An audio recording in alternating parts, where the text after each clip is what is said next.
sitting on my doorstep, the people's passing by.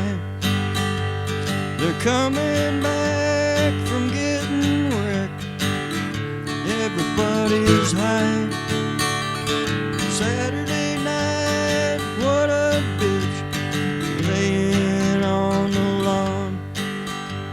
The morning comes to bring the switch after the buzz is gone.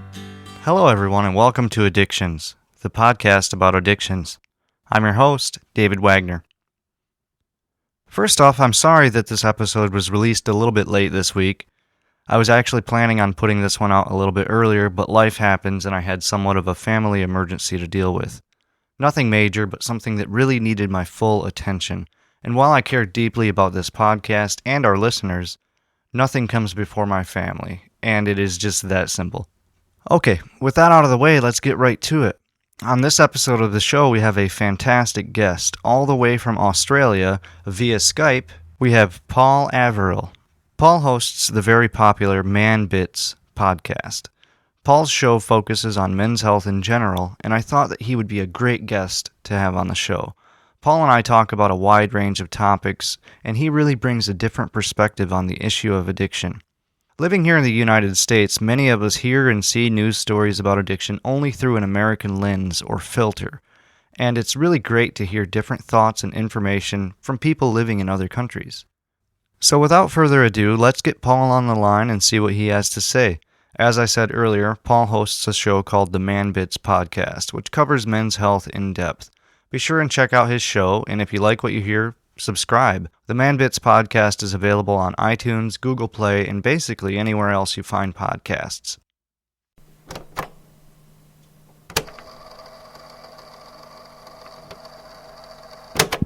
Paul, you host the popular ManBits Podcast, which is available on Apple Podcasts and basically everywhere else we would find podcasts. It's in most places, yeah. It's fairly accessible. Awesome. Now, your show, the ManBits Podcast, you guys kind of focus on men's health in general, but specifically, I read the description of your show, and I've listened to the show quite a few times, actually. But you guys kind of focus on reducing suicide rates among men worldwide, really. Mm-hmm. That's the high-level vision, yeah. Yeah, and that, I gotta say, man, that's a pretty noble goal, definitely. It's a big mission. And look, and I don't actually talk about that per se on the show all the time. I mean, it's obviously there, and we do discuss it, suicide rates and the issues surrounding it. But actually, the content of the show, as you would know, it's such a wide spectrum, men's health. You can go anywhere with it, really, from physical health right through mind health to even financial wealth. So I, at this stage, haven't put it into categories. We are really just try and get really awesome guests with great content to talk about their experiences or share their journey, share their strategies and tips on how they manage their mental health or physical health or financial wealth. So it's been a really, really awesome journey so far. Very cool. And you're right, man. Men's health in general, but there's so many different caveats that you can pursue when we're talking about that kind of thing. My show, the Addictions Podcast, with drug abuse and addiction, suicide, it's often overlooked when we're looking at or talking about addiction and drug abuse. But in reality, the two are really closely related. And that's kind of what I wanted to talk to you about a little bit today. But also, I could definitely use some of that, the more financial geared aspects of men's health, that's for sure. I'm a terrible money manager. But enough about me, Paul. What kind of made you want to start the show, the ManBits show? Thanks. Yeah, thanks, David. Look, it is a pleasure for me to be on here with you because I think we met through one of the podcast communities, I'm pretty sure, online. And so to be able to listen to your show, which I was doing when we connected, and then now here we are talking on it, it's just such a great pleasure for me. So thank you. I really appreciate it. I love what you're doing. Awesome. Hey, the feeling is mutual, Paul. Right. And how did I get into it? Well, mean, my role at the moment, my actual other job, my job, is or one of them is in remedial therapy. So I don't know if you call it remedial therapy over there in the States, but it's basically somewhere between relaxation, massage, and physio, really. So we deliver physical treatment. And I deal mostly with, I guess, a large proportion of my client base is women, 70%-ish.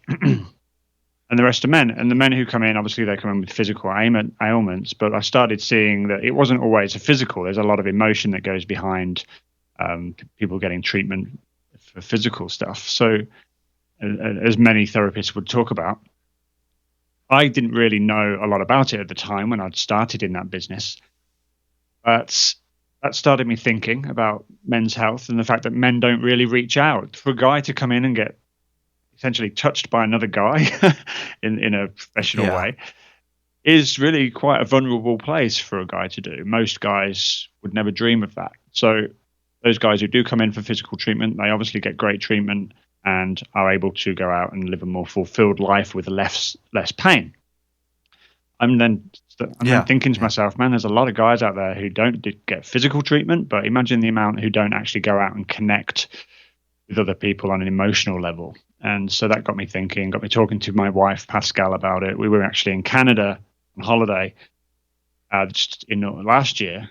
And I was saying, I really need to reach out to these people. I need to reach these people, these guys who aren't connecting. And just to give a bit of a background, I have a training background, so business training, coaching, and most of what I would do is I deliver training to leaders, and it was about connecting more authentically with other leaders and their teams, basically connecting with other humans in a good way. And so I saw that there was a real gap for guys. Just to summarize, I saw there was a real gap for guys, and there was a lack of connection and lack of communication between guys, but also from guys to their partners and people around them. And we seem to just hold on to it all ourselves. We don't share. So that started the thought. And then I love podcasts. I listen to them all the time. I love content. I love sharing content. And that drove me to just sort of kick things off. And I was always of the mindset, well, I'm not going to be good enough to do that. Everybody thinks, oh, well, they're not good enough, right? That's sort of the human condition. We aren't good enough. Yeah, for sure. But, I heard some good advice from a property investor friend who said, just start now, get perfect later. And so I started, and here we are, a number of months later. Yeah, that's a really good philosophy. Start now and get better later.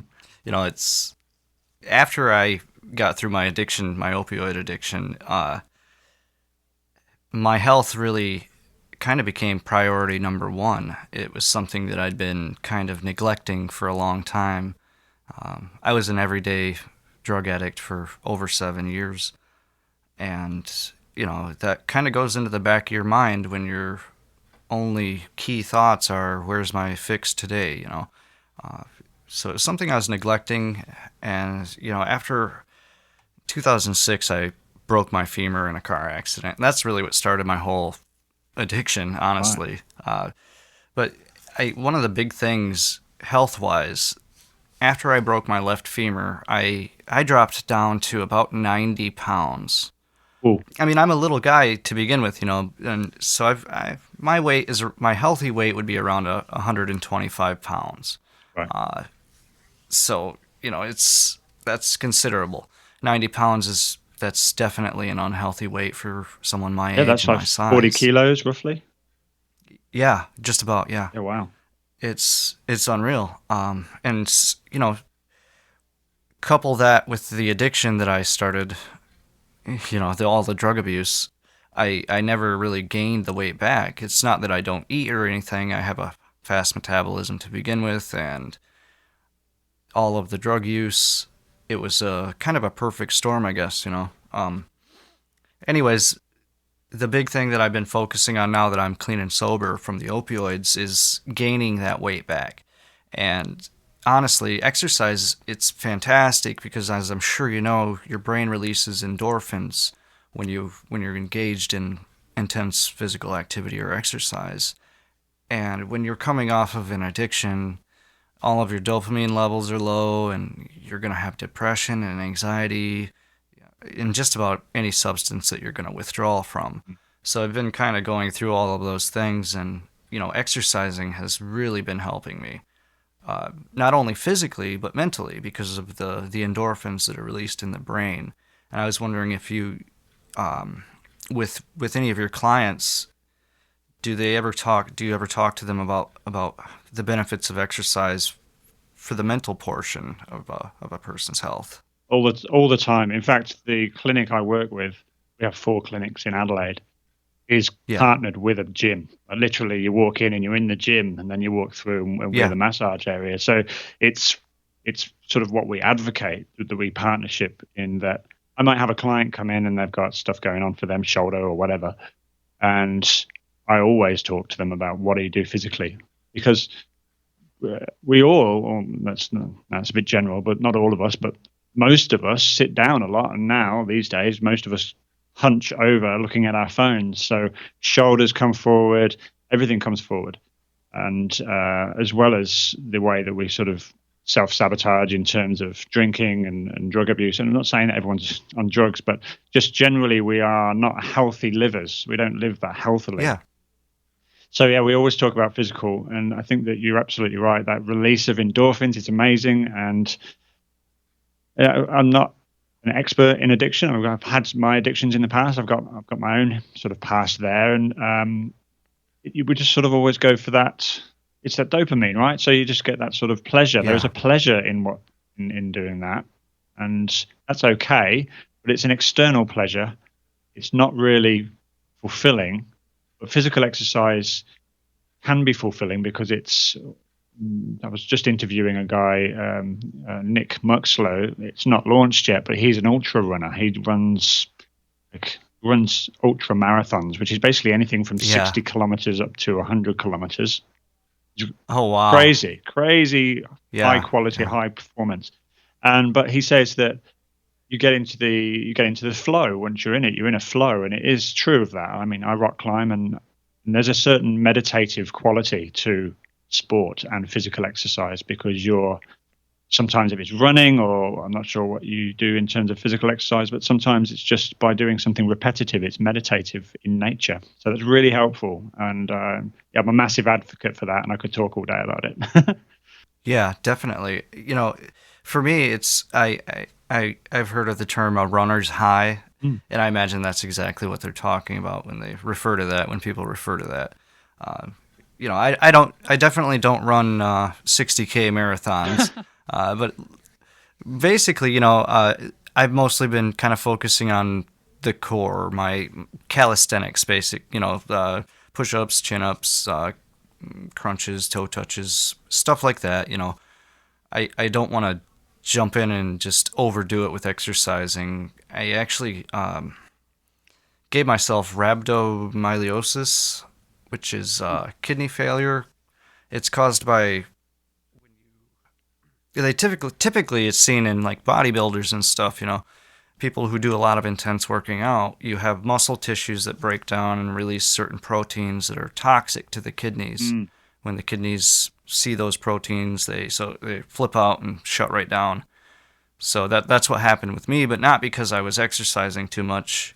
I was actually a few years into my drug addiction, and I was going through withdrawal because I couldn't find any drugs, And so hot baths and stuff for 2 hours straight, combined with forcing myself to throw up, that gave me rhabdomyolysis, or miliosis, however it's pronounced, So I'm sure that I'm not going to do that if I go out and, run around the house a few times, but I just don't want to overdo things because of that history that I've had with that, because that was a really scary situation.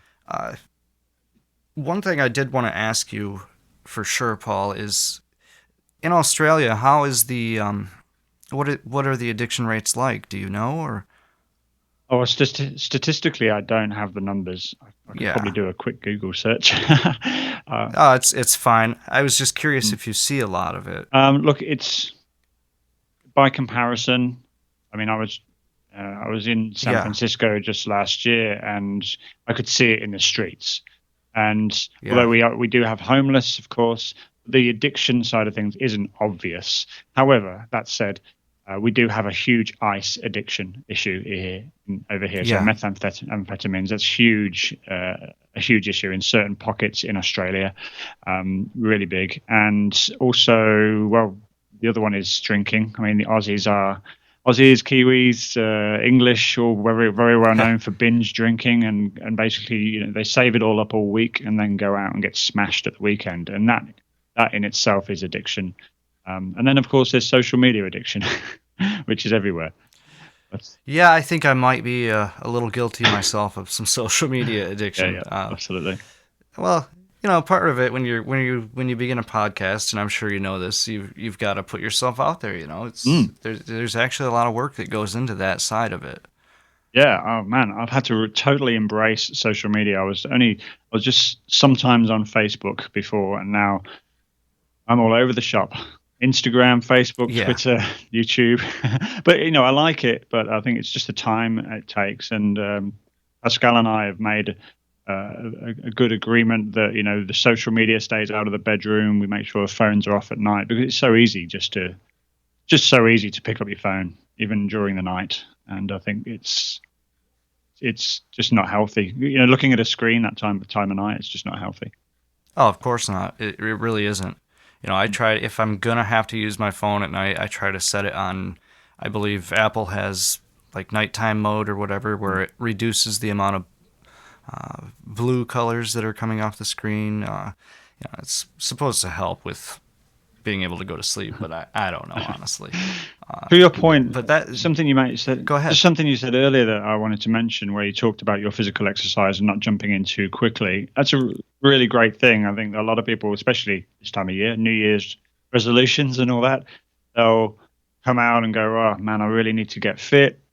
Off we go, and they go hard. They go really hard straight away, and then they either get sick because they're not eating right, or tired, or they injure themselves, and then you sort of backtrack. You take 2 steps back. So you're probably doing the right thing, just easing yourself in, getting into it, and letting your body start to get used to the feeling of it, because it's different. Yeah, for sure. I mean, throughout my life, I've done a lot of labor-intense jobs, so I'm definitely, not a stranger to hard work.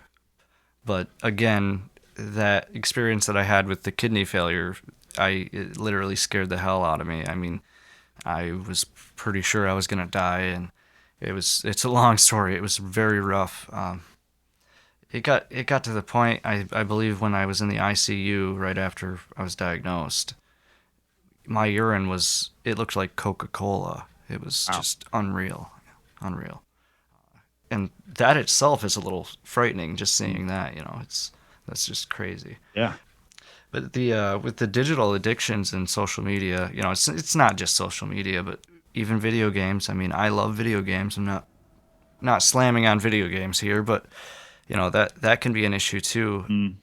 I did an episode recently about digital addictions, and I found some really interesting facts about a lot of, in a lot of different countries that it can definitely, anywhere really, it can go too far. But we see cases in the U.S. and in several countries in Asia and just all over the globe, really, where people, they neglect their children because they're busy playing games or whatever, browsing the web, just all kinds of stuff. And it really blew me away. That absolutely feeds into what we were talking about in terms of the men's health and the suicide rates and the sort of, I think a lot of times when we look at the issues with suicide, issues with mental health, that's maybe in men particularly, because video games generally is more men. It's, even though sometimes a lot of video games are online with a group, it's still completely isolating. I mean, you're on your own in your house generally, and so it's an isolating activity. So there's that lack of social connection. And I mean, people would probably argue that and say, well, we are being social. We're online playing a game. That's all very well. But where's the true connection with somebody? You're not connecting with someone on a deep, authentic level. And that's what people need, I think, to have to surround themselves with positivity or people who are of strong mental health, if that makes sense. Oh, it makes perfect sense, honestly. There's been studies that show that just being touched by a mother or a father or a family member as a child, that has a major effect on you, as you grow older. And I think it even carries on throughout adulthood. I'm not saying being touched in a sexual fashion or anything. It doesn't even have to be intimate, really. But just being touched, shaking someone's hand, that physical interaction, it definitely, there's something to that. I would firmly believe that. You cannot replace that with anything. There is no replacement for it. No, that's it. And there's a book called The Love Languages by Gary Chapman. Something I've talked about in my show a few times. And there's 5 love languages. I don't know if you've heard of that, David, or not. I believe I have, but probably through watching some of your videos on Facebook. So, but yeah, go ahead. I go on about it. I'd love to hear about it. I go on about it all the time. But there are 5 love languages. Maybe if your listeners haven't heard of it, but it's a good book. The 5 love languages, it's basically everyone has a love language, and it's what it says is that what Gary says in the book is the way that we express love to somebody is expressed in a certain way, and we all have a sort of preference on how we do that. And the way that the way that we feel love when somebody expresses it to us is also done in a certain way. So, for example, there's physical touch is a way of expressing love, like you said, but it's quite obvious. And like you said, not just in intimacy, but my job as a remedial therapist is physical touch. And so that is one of my love languages because that's how I express love to people. And again, want to clarify, it's not in a sexual manner, not necessarily. Yeah, of course. But so physical touch is one that's quite obvious. Some people don't like to be touched. Some people are happy to be and like it. So that's their love language. And the other ones, there's physical touch, there's acts of service. So doing something for somebody, or if somebody does something for you, how does that feel? And if you feel love that way, and guys are really good at that. They go out and work all day. They go out into the garage and build stuff for the house. That's their way of expressing love. But their wife might not feel love that way. They might feel their wife might be a quality time person, which is the third one. And that's where things can fall over. If one person is, say, strongly an acts of service person and goes out and does things for the wife or whatever, or their partner, but the wife doesn't feel that love, then there's a disconnect there. And it's important that guys understand what their partner's love language is. So there's physical touch, acts of service, quality time, words of affirmation. So that's literally, what are we saying to each other? How are we giving love in words?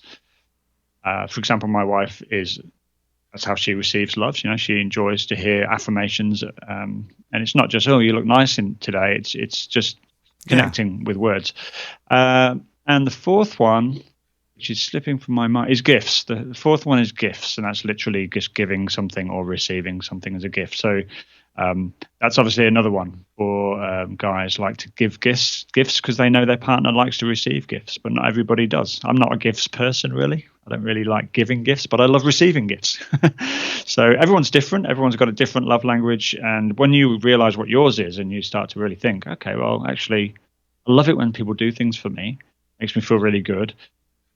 And then when you understand what your partner or your family members' love languages are, man, it changes everything because you can actually connect with them on their terms. You connect with them in a way that they like and they feel love. And so for partners, it's amazing when you can actually find that.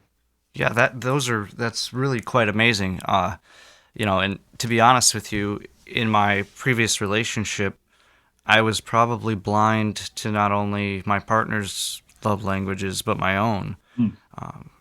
And I'm not sure if I would really say blind, but the two of us were enabling each other's drug use. We were both drug addicts, and so it was just terrible. I mean, when we first started out, we weren't using drugs and things were amazing. It felt like some dream still. When we finally moved in together, it didn't seem real. It was just too good to be true. That sort of feeling. It was amazing. And we were both deeply in love with each other. But it didn't take long, and the big thing I noticed is that I would do things, whether it was building things for the house, like you said, which I love to do. I love to tinker with things and create things. that are functional and useful and serve a purpose. And so, I would do all these things, and my significant other wouldn't really reciprocate. It felt like, it was just not received at all. And this kind of led me to, I would go off and sulk about things. And, when you're thinking negatively like this for such a long period of time, it rears its ugly head in many other ways. And I'm the type of person that I tend to bottle things up and then release everything in the inappropriate moment. You're a human man. Yeah, I guess so. But her and I our relationship is better now that we've separated than it has been in a long, long time. It's kind of strange how that works. Yeah. And what you said there is obviously addiction aside, or the drug use aside, there was maybe just a disconnect there on how you express love to each other. And guys, I mean, like you said, you like to tinker with stuff, build things. Yeah, that's what we do, right? And when one of my guests was saying, I think it's Mark Sandico, we were talking on the love languages, and he was saying, when his wife would come home and she'd be sort of ranting or just emotional or not having a great day, he'd escape. He'd run out the back door and go out to the shed and try and make something. That was his way of doing it. Well, it's amazing to me because now that you've brought it up and I've thought about it a little bit, I can clearly see that was probably the biggest issue between the two of us. It wasn't that we didn't love each other. It's just that neither of us were picking up on these signals, these languages. It was like we were trying to speak foreign languages to each other and expecting the other person to understand. Yes, exactly.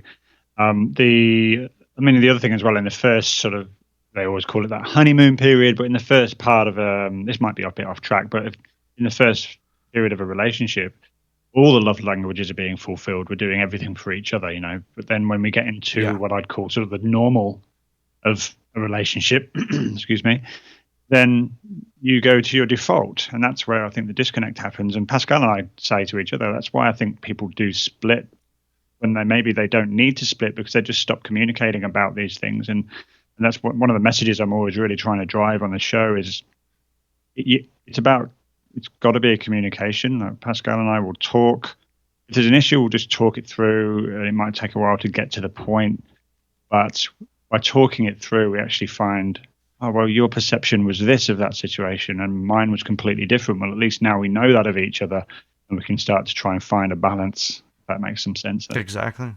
Yeah. That's a fantastic strategy. So far, so good. You definitely hit the nail right on the head, I'd say, Paul.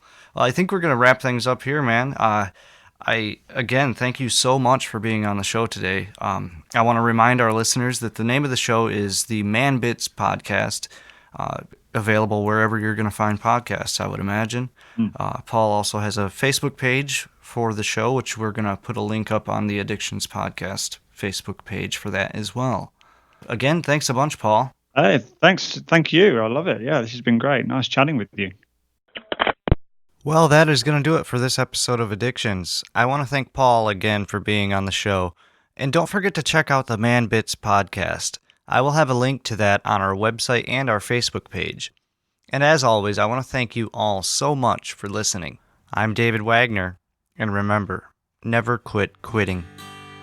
Sundays you prayed Uncle John, you poisoned yourself last night. Mary slapped your friend Tom, you got in a hell of a fight. Monday comes and it's back to work, the week seems so damn long. The weekend's past, you're still a jerk, after the buzz is gone.